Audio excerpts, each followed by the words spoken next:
우리에게 주신 하나님 말씀은 창세기 제25장 27절에서 34절까지 있는 말씀.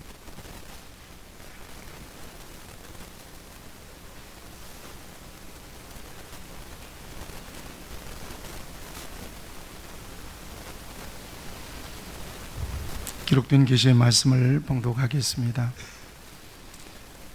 그 아이들이 장성함에 에서는 익숙한 사냥꾼이었으므로 들사람이 되고, 야곱은 조용한 사람이었으므로 장막에 거주하니, 이삭은 에서가 사냥한 고기를 좋아하므로 그를 사랑하고, 리브가는 야곱을 사랑하였더라.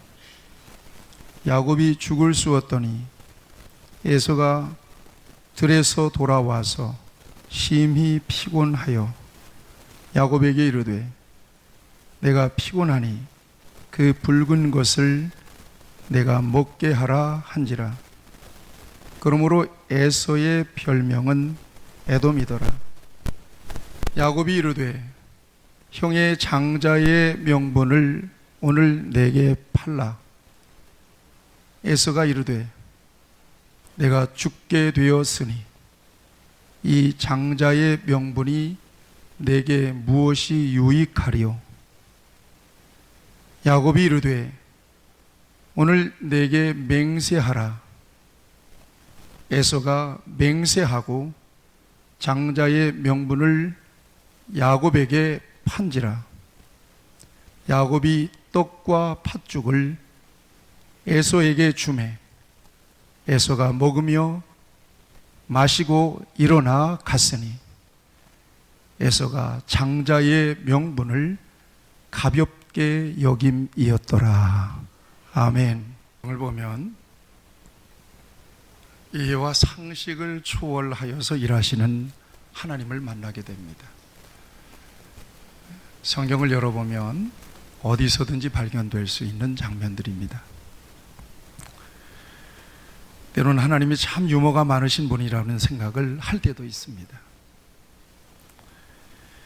몇 가지 예를 들어보면, 선악과를 따먹고 동산 나무 사이에 숨어있는 아담을 하나님이 부르십니다. 아담아, 아담아, 네가 어디 있느냐.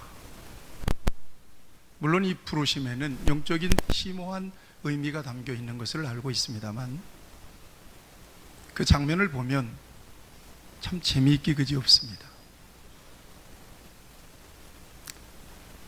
범죄하고 동산을 쫓겨가는 아담에게 하나님이 짐승의 가죽옷을 입혀주시는 장면도 떠올려 보십시오. 참 재미있는 장면입니다. 상식적이지는 않습니다. 책망에서 저주에서 내보내면서 가죽옷을 입혀주시는, 성경 여러 곳에서 이 같은 장면을 보게 되는데, 아브라함은 75세의 부름을 받잖아요. 생각해 보면 하나님은 대역사, 하나님이 아브라함을 부르실 때 하나님의 목적은 예수 그리스도께 가 있는 거거든요. 그 같은 역사를 이루시기 위하여 지금 아브라함을 불러내서 하나의 민족을 만드실 거대한 계획을 가지셨는데, 하필 75세나 되는 영적으로 대단히 아주 망가져 있는 아브라함이었느냐 하는 거예요. 당시에 사람이 그렇게 없었더냐는 거예요. 유능하고 젊고 대단히 아주 센시티브하고 순발력이 있는 그런 사람이 그렇게 없어서 75세에 다 늙어 빠진 아브라함을 불러내시더라는 거예요. 너무나 상식적이질 않아요. 그리고 그에게 후손을 약속하세요.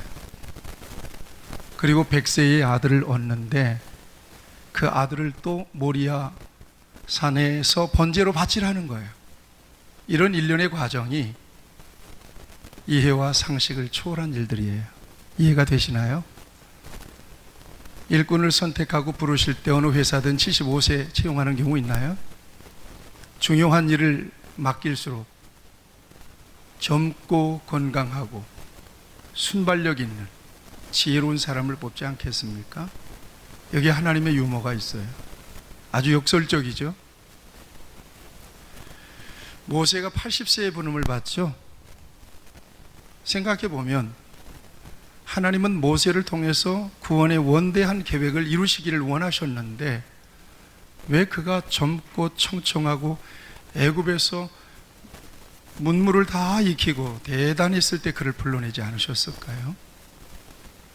초라한 늙은이, 존재감도 없어지고 양무리를 치면서 나는 이렇게 살다가 죽나 보다.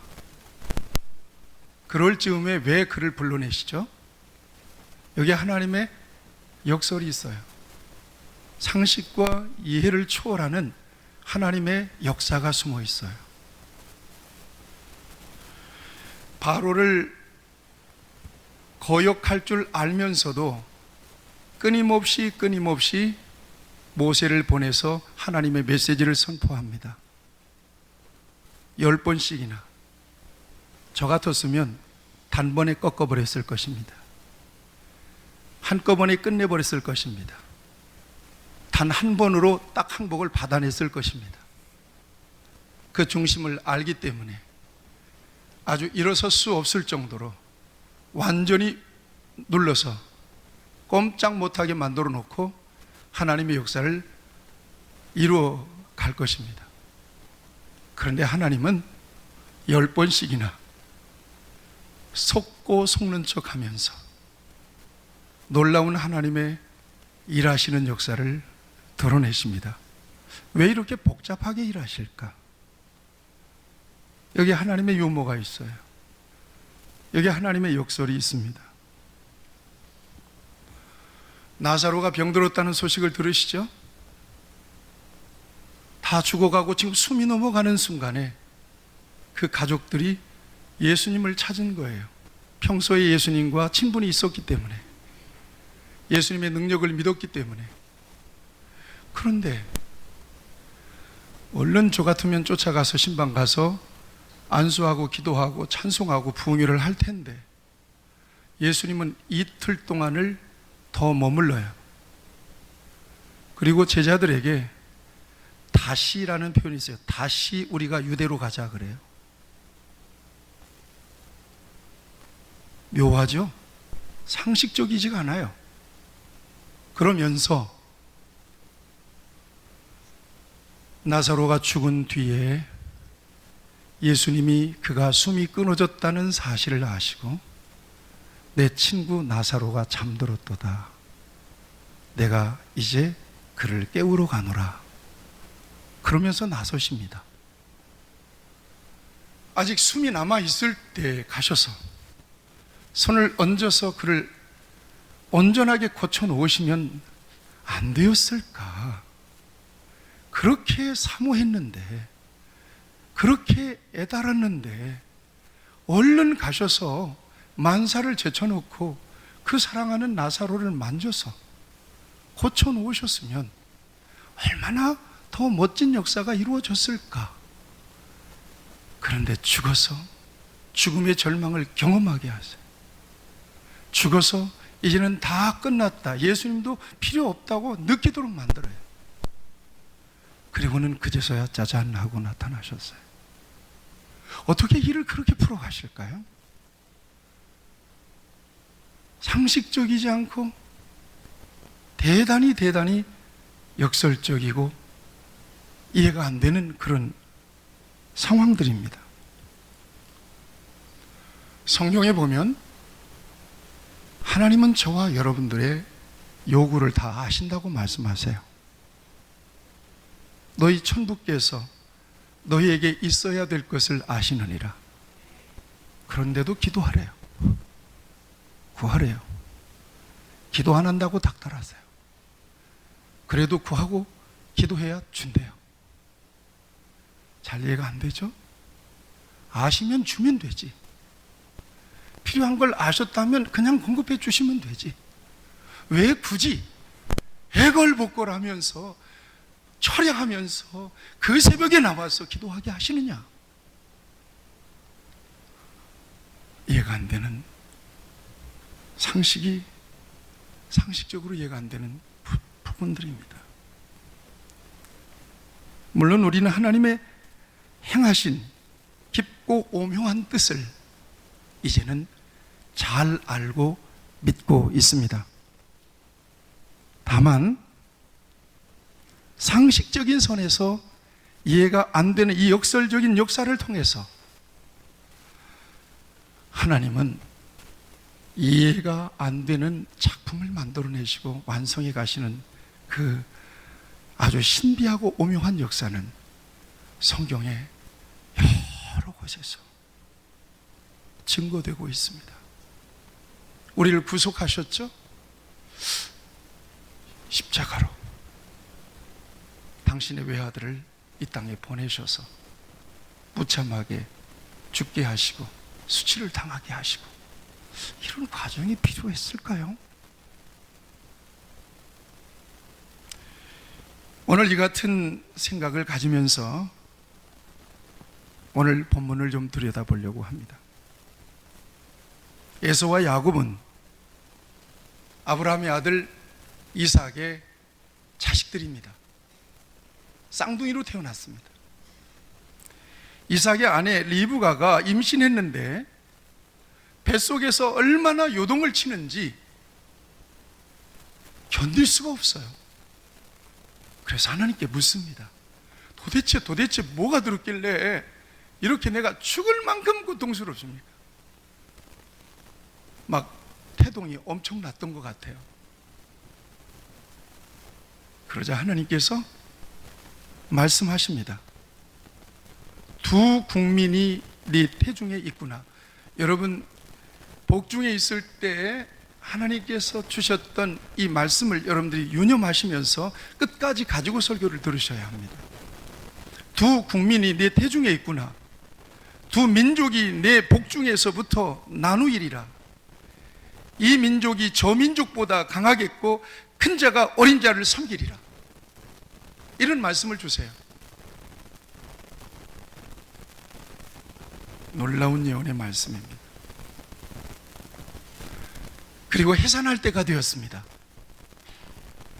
해산할 때 나오는데 엄마 뱃속에서 첫 번째 나오는 녀석을 보니까 몸이 붉고 벌써부터 전신이 털옷을 입은 것 같은 아주 우락부락한 놈이 나오는 거예요.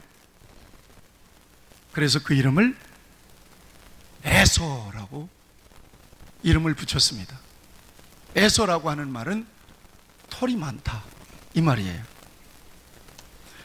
그런데 바로 뒤따라 또 한 녀석이 나오는데 형 에서의 발꿈치를 딱 잡고 나오는 거예요. 동시에 나온 거죠. 발뒤꿈치를 딱 잡고 나오는 거예요.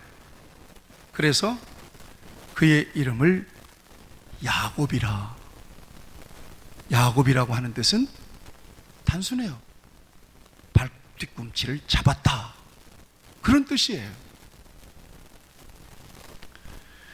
이렇게 에서와 야곱이 이 세상에 태어날 때 그의 아버지 이삭의 나이는 60세였습니다. 60세. 에서와 야곱은 생기 것부터 달랐고 자랄 때 보니까 노는 게 달라요. 에서는 털이 많고 활달하고 우락부락하고 그야말로 남자다워요. 그리고 나이가 들어서는 사냥을 얼마나 능숙하게 했는지 몰라요. 나갔다 하면 화살통을, 전통을 가지고 나갔다고 하면 반드시 사냥감을 가지고 들어옵니다. 이런 아들은 특히 누가 좋아합니까? 아버지가 믿음직해서 좋아하잖아요. 너무 흐뭇하게 에서를 너무너무 좋아합니다. 그런데 반면에 야곱은 천상 마마보이예요. 밖에 나가지도 않고 피부도 곱고 말하는 것도 그냥 꼭 여자같이 하고 곱상한 거예요. 그리고 엄마 리브가의 치맛자락만 잡고 졸졸졸졸 엄마 엄마 하면서 따라다니는 거예요. 그러니까 에서는 듬직하니까 가만두더라도 엄마는 누구에게 더 마음이 가요? 야곱에게 더 많이 가요. 그래서 야곱을 감싸고 야곱을 더 사랑하게 되죠. 그런데 아버지 이삭이 100세가 되어서 늙었습니다. 아버지 이삭이 100세가 되었으면 60세에 에서와 야곱을 낳았으니까 두 아들은 지금 몇 세가 된 거예요? 40세가 된 거예요. 100세가 되니까 눈도 흐려지고 이도 다 빠지고 기력도 다 빠져나갔습니다. 아버지 이삭이 그 즈음에 가장 즐겨 먹는 음식이 믿음직한 아들이 사냥해서 요리해 가지고 온 음식, 그걸 즐겨 먹었어요. 아마도 에서가 사냥도 잘했을 뿐 아니라 사냥한 고기를 아버지 이 식감에 맞게 요리도 잘했던 것 같아요. 부드럽게 그걸 즐겼어요. 그게 또 생각났나 봐요. 뿐만 아니라 내가 얘들을 축복해야 되는데 이쯤이다라고 생각했던 것 같아요. 그래서 마지막으로 에서가 사냥해온 고기를 별미로 먹고 내가 내게 있는 모든 축복을 에서에게, 장자에게 쏟아 부어줘야 되겠다, 이렇게 계획을 한 것 같습니다. 그래서 에서를 불러서 야, 별미 좀 가져오거라, 사냥해서 별미 좀 가져오거라, 내가 그것을 먹고 너를 축복을 하겠다, 이렇게 얘기합니다. 그런데 엄마 리브가가 이 이야기를 엿들었습니다. 그리고는 사랑하는 야곱을 준비시키는데 에서가 사냥하러 나간 틈에 염소 2마리를 잡습니다. 그리고 맛있게 요리를 합니다.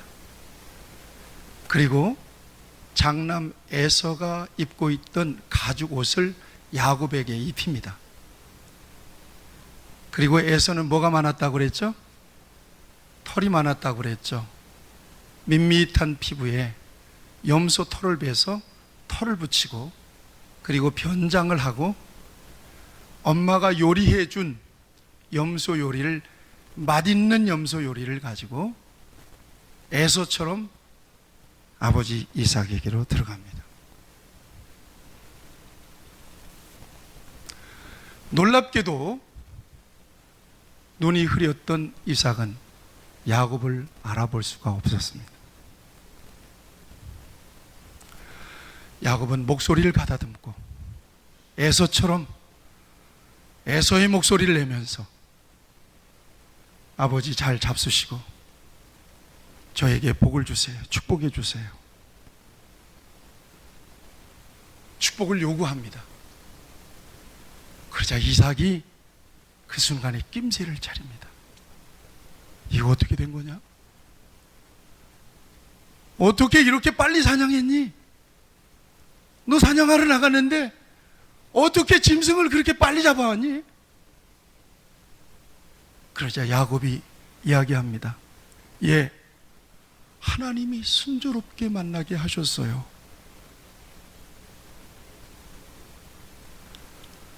그러자 이삭이 형 에서로 변장한 야곱을 가까이 오라고 합니다.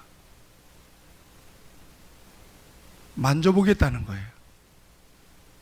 그러면서 몸을 더듬적거리면서 야곱을 만져봅니다.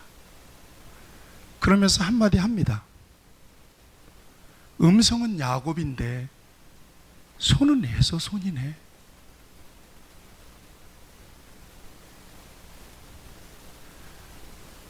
그리고는 한 번 더 확인을 합니다. 네가 참 내 아들 에서냐? 그러자 야곱이 굉장히 떨렸을 겁니다. 걸리면 저주받는 순간에 예, 그렇습니다 라고 대답합니다. 이러자 비로소 아버지 이삭이 마음을 풀고 의심하지 않고 야곱이 에서를 변장하고 가지고 온 염소고기를 맛있게 잡수고 야곱에게 입을 맞추고 그를 축복합니다. 그 축복문은 성경에 기록이 되어 있으니까 헌신을 다하여 하나님의 이름으로 에서 장자 내 아들, 하나님이 이 장자에게 복을 달라고 형으로 변장한 야곱에게 헌신을 다하여서 모든 축복을 다 쏟아붓습니다. 축복을 다 받은 뒤에 야곱은 황급히 아버지의 곁을 빠져나옵니다.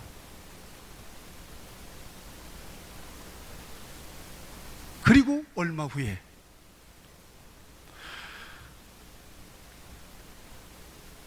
에서가 들어옵니다. 에서가 사냥감을 가지고 집으로 돌아올 때 얼마나 신이 났을까요? 아버지 별미를 만들어 드리고 아버지의 축복을 받는 것은 그도 굉장히 사모했던 바입니다. 얼마나 흥분됐을까요?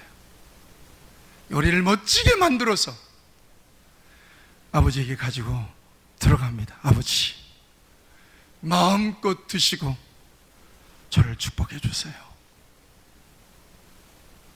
이러자 이삭이 깜짝 놀라서 묻습니다. 너는 누구냐? 맏아들 에서입니다. 성경은 이때 이 순간에 에서의 모습을 이렇게 표현해 주고 있습니다. 이삭의 모습을 표현해 주고 있습니다. 이삭이 심히 크게 떨며 이르되, 그러면 사냥한 고기를 내게 가져온 자가 누구냐? 네가 오기 전에 내가 다 먹고 그를 위하여 축복하였은즉 그가 반드시 복을 받을 것이니라. 끝났어. 끝났다는 얘기예요. 에서는 장자였음에도 불구하고 장자가 받을 복을 놓쳐버렸다는 얘기예요. 이미 더 이상 아버지 이삭이 축복할 장자의 복이 없어요. 야곱에게 다 쏟아 부어버린 거예요. 그제서야 에서가 원망하기 시작합니다. 내 아버지여, 애원합니다. 내 아버지여, 내게 축복해 주세요. 내게도 그리해 주십시오. 이때 이삭이 첫 번째 자기에게 와서 음식을 대접하고 장자의 복을 다 받아간 녀석이 야곱이라고 하는 사실을 알게 됩니다. 그래서 눈물로 애걸복걸하며 내게 복을 달라고 애원하는 형 에서에게 그 같은 사실을 밝힙니다. 이삭이 이르되 네 아우가 와서 속여 네 복을 다 빼앗았도다. 급기야 야곱이 에서가 야곱을 죽이기로 결심합니다. 성경은 이렇게 말합니다. 내가 내 아우 야곱을 죽이리라.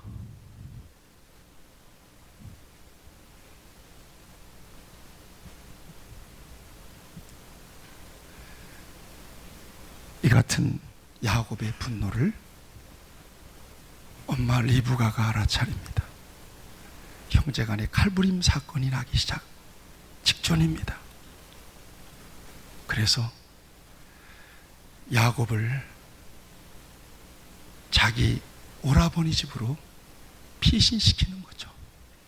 저 밧단 아람의 외삼촌 라반의 집으로 야곱이 그때 형의 보복을 피하여 피신 가게 되고, 이제 야곱의 스토리가 시작이 됩니다. 여러분, 이 이야기가 너무나도 극적이지만 너무나 아이러니한 이야기. 이 이야기 속에서 과연 축복하시는 사람은, 하나님이 축복하시는 사람은 어떤 사람인지를 우리에게 가르쳐 주십니다. 하나님은 어떤 사람을 축복하시느냐?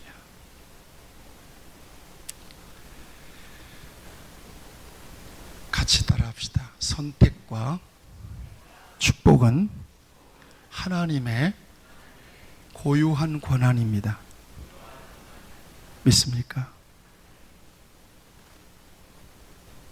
선택과 축복은 하나님의 고유한 권한입니다. 우리가 볼 때는 의아할 수 있어요.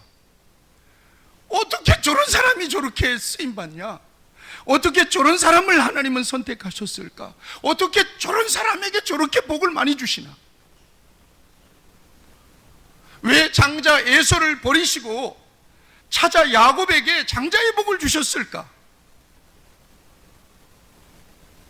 누구든 묻는다면 나는 몰라요. 모르겠는데요. 그래서 하나님의 이해할 수 없는 일이에요. 나는 모르겠어요. 하나님이 왜 저 사람을 선택했는지 몰라요. 하나님만 가지고 있는 비밀. 내가 생각할 때, 사람의 기준으로 볼 때는 이해가 안 되네. 상식적이지 않네. 그렇지만 하나님의 비밀이 있는 거예요. 여기에.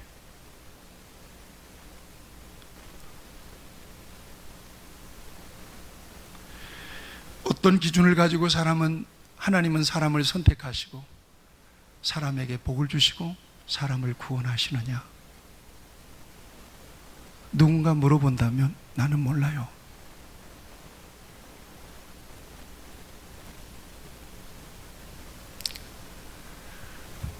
누구든 당신은 어떻게 믿게 되었고, 당신은 어떻게 목사가 되었고, 당신은 어떻게 이렇게 일생을 목사로 살게 되었냐고 나한테 묻는다면, 당신의 어떤 모습을 보고 하나님은 당신을 불렀을까? 당신을 사용하실까? 누구든 나한테 묻는다면 나는 모르겠어요. 나는 몰라요.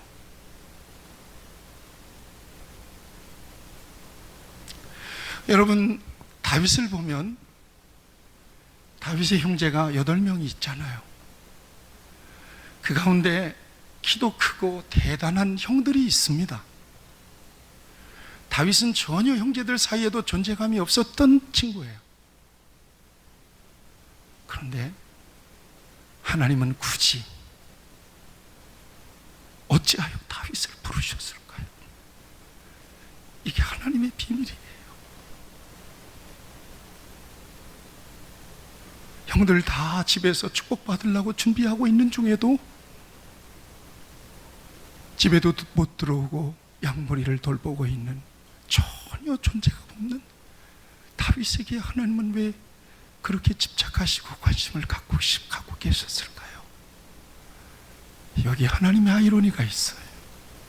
여기 하나님의 역설이 있는 거예요.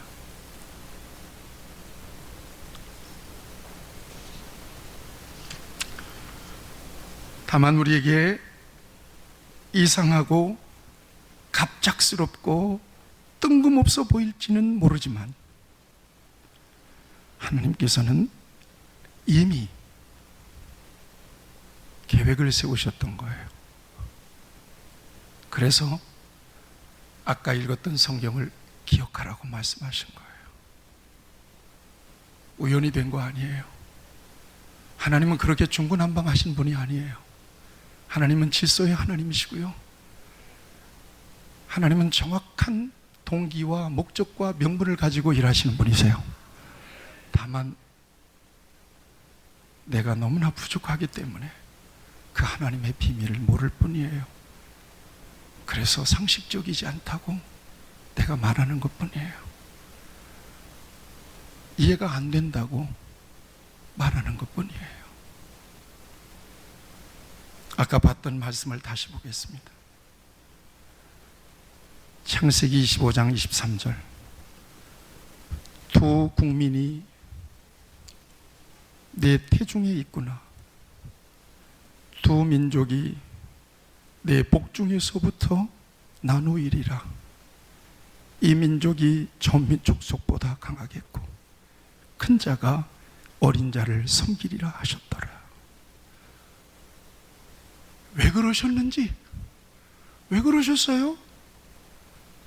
당시의 전통을 따라, 질서를 따라 그 실하게 생긴 에서에게 장자권을 주어서 하나님의 역사를 이끌어 가시면 안 되었습니까? 우리가 볼 때도, 객관적으로 판단할 때도 야곱보다는 에서가 훨씬 더 됨됨이가 좋고 효성도 지극하고 담대하고 진취적이고 능동적이고 똑똑한 것 같은데 왜 하나님은 그를 버리시고 비리비리하고 엄마 치마 폭에서 징징대는 야곱에게 장자의 복을 넘기시나요? 모르겠어요. 모르는 일이에요. 다만 한 가지 짚히는 건 있어요. 에서가 40세에 장가를 가는데 헷 족속, 이방 족속의 여자를 자기 부인으로 삼으면서 아버지 이삭과 리브가에게 근심이 되었다는 표현이 있습니다. 이것을 보면, 그가 나이 40세 때거든요. 이것을 보면 하나님의 의도를 유추해 볼 수는 있을 것 같아요. 그건 열매니까요. 그건 결과니까요. 그건 동기와 과정을 포함하는 것이니까요. 그렇지만 어찌하여 하나님은 복중에 있을 때부터 장자를 버리셨을까?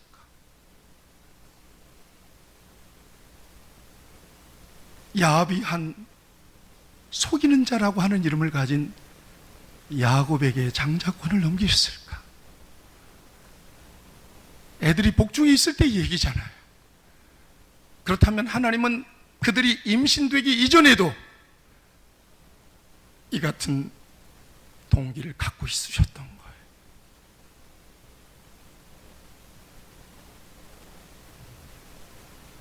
여기에서 저는 나를 향하신, 우리 교회와 사랑하는 성도들을 향하신 하나님의 은혜를 발견합니다.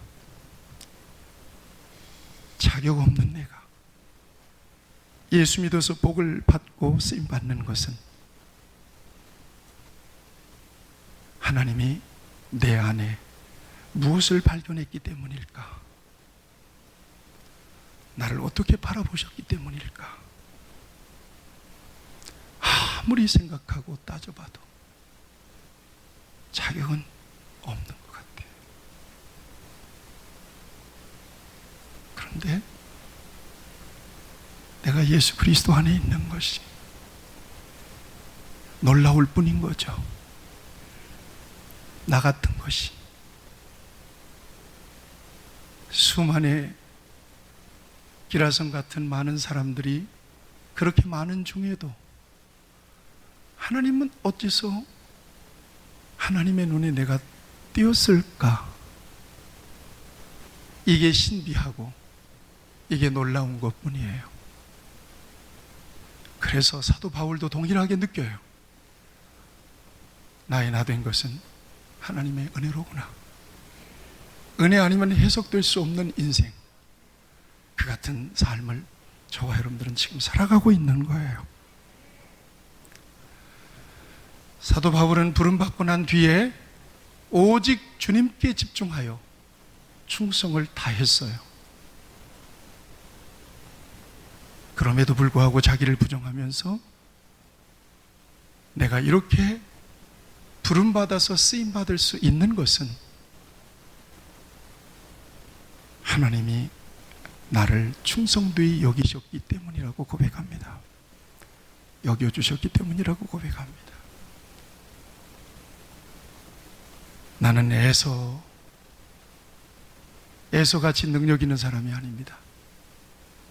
에서같이 타고난 장자의 명분을 가진 사람도 아닙니다. 그런데 나는 야곱 같은 인생이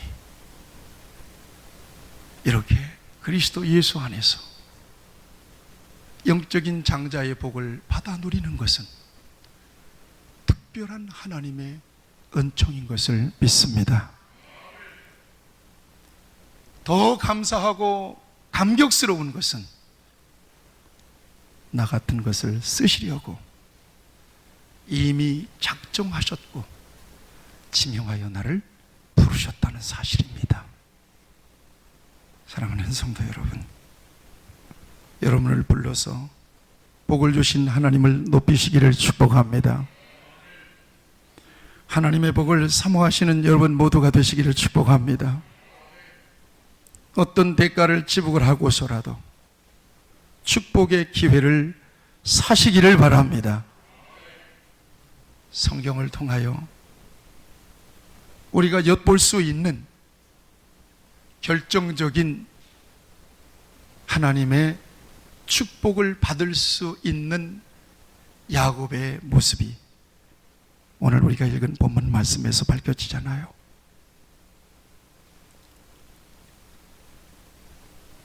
에서가 40세에 오늘 본문 말씀 속에서 밝혀지지 않습니까? 같이 한번 보겠습니다. 31절, 32절, 33절, 34절입니다. 야곱이 이르되 형의 장자의 명분을 오늘 내게 팔라. 에서가 이르되 내가 죽게 되었으니 이 장자의 명분이 내게 무엇이 유익하리요? 야곱이 이르되 오늘 내게 맹세하라. 에서가 맹세하고 장자의 명분을 야곱에게 판지라. 야곱이 떡과 팥죽을 에서에게 주매 에서가 먹으며 마시고 일어나 갔으니, 이 말씀입니다. 에서가 장자의 명분을 가볍게 여김이었더라. 야곱은 중하게 여겼습니다. 에서는 가볍게 여겼습니다. 야곱은 자기의 소중한 것들을 지불하고 사모하여 샀습니다. 에서는 육신의 본능 때문에 그 소중한 장자권을 헌신짝처럼 버렸습니다. 이것이 축복을 가르는 중요한 기준이 되었다는 것을 또한 성경은 우리에게 밝혀주고 있습니다. 다 같이 기도하시겠습니다.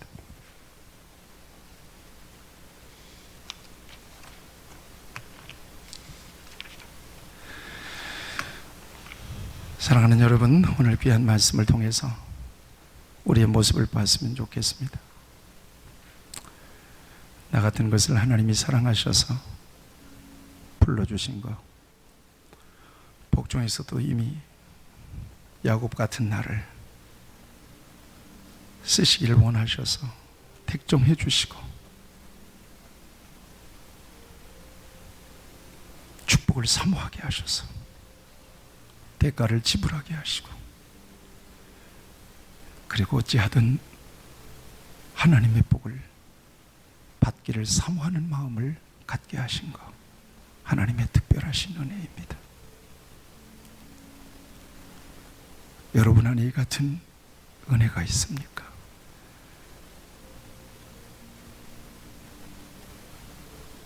지금 내가 누리고 있는 복이 당연한 복입니까? 하나님의 복을 받기 위하여 여러분들은 어떤 노력들을 기울이고 계십니까? 어떤 대가를 지불하기를 원하십니까? 중심으로. 하나님은 실수하지 아니하시는 분이십니다. 주님 바라보며 나의 나된 것은 하나님의 은혜인 것을 알고 주의 영광을 위해서 주님이 원하시는 대로 사용해 주시도록 기도하시기를 바랍니다.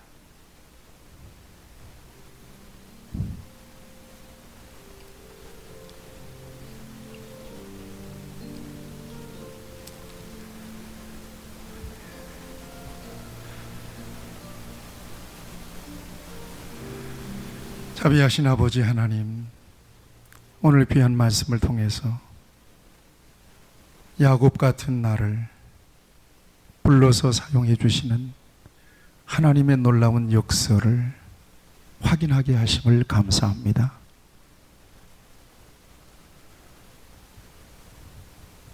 사모하는 마음으로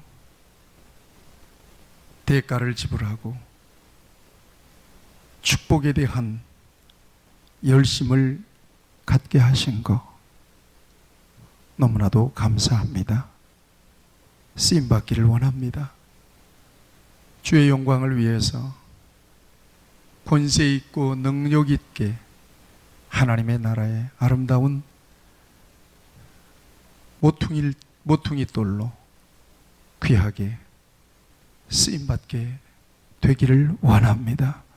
하나님 몸된 교회와 주의 자녀들에게 주께서 놀라운 은혜를 주시고 권능을 입혀주심으로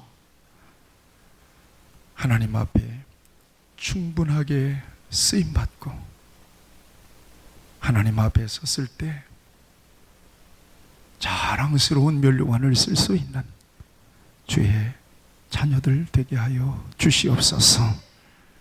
예수님의 이름으로 기도하옵나이다. 아멘.